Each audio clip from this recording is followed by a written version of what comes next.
respeito do pensamento da lógica, que é um recurso racional para que a gente possa se comunicar bem, ter uma coerência de ideias. Quando surge? Surge no mesmo período da filosofia, que é na Grécia Antiga, por volta de 300 anos antes de Cristo. O pensador chamado Aristóteles, que todos nós conhecemos, que foi discípulo de Platão, é quem fomentou esse tipo de pensamento lógico com um livro chamado Órgano. O que significa órgano? Significa instrumento ou ferramenta. Então assim nós podemos entender que a lógica é um tipo de tratamento, é um tratado de uma operação racional, é um cálculo de ideias, trabalha com uma função da consciência, que é a nossa própria racionalidade, a razão. Qual é o intuito dessa operação da lógica? Ter uma coerência de organizar o pensamento, organizar também a nossa fala, a nossa comunicação e, consequentemente, organizar a nossa escrita. Então, a lógica é uma operação que está preocupada em ter uma coerência de ideias para que a gente possa, então, melhor transmitir aquele conhecimento que nós adquirimos. Bom, a lógica, então, ela está fomentando um tipo de capacidade de argumentar coerentemente, ou seja, de uma coerência muito bem argumentativa.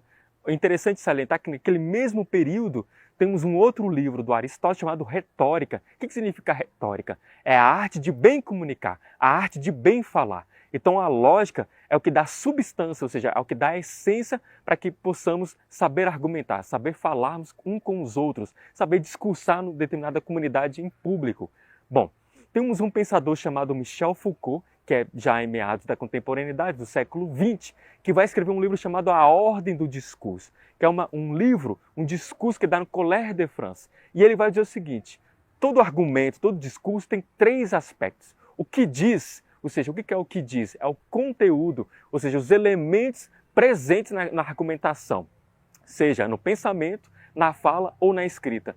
Também o discurso tem um segundo elemento, que é o como diz, ou seja, a forma. Ele pode ser dito de uma maneira religiosa, espiritual, ou seja, um tratado teológico. Também pode ser escrito, ou seja, a forma de uma maneira científica, ou seja, ela tem um outro aparato, ou seja, acadêmico. Nós temos, por exemplo, as normas da ABNT, ou seja, ela é a forma de como devemos expressar aquele conhecimento da universidade, do conhecimento acadêmico.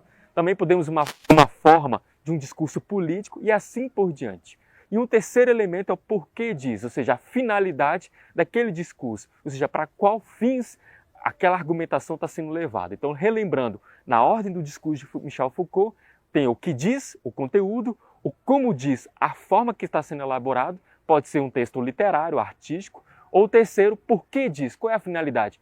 A que ele está querendo convencer o seu leitor, o seu interlocutor. Então a palavra lógica, retomando o termo, vem da palavra logos em grego. O que significa logos? Significa palavra, ou seja, na tradição bíblica inclusive vai dizer o verbo se fez divino, o verbo se fez carne. Isso significa o quê? A palavra que foi encarnado. Então no termo grego, logos significa palavra, significa discurso.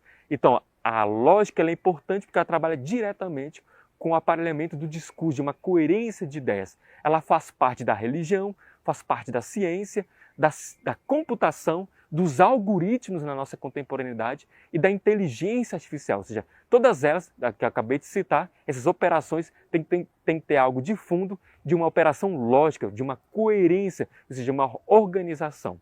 Tudo bem? Fica